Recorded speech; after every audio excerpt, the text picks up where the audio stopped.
Late night cravings?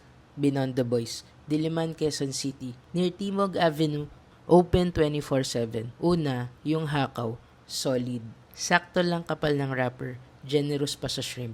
Try their jumbo special, malasa lalo na with their siopaw sauce. Perfect comfort food. For the beef brisket and tendon rice, malambot yung beef, nice texture, though medyo lighter in taste. Still good if you prefer something mild. Their special lemon iced tea is refreshing, though on the subtle side.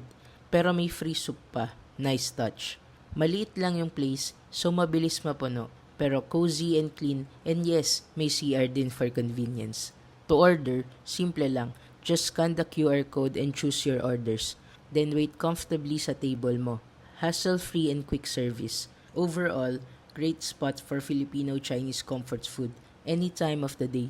Whether it's late night hunger or casual catch up, Beyond the Boys is worth the stop. Follow for more honest food finds around the metro.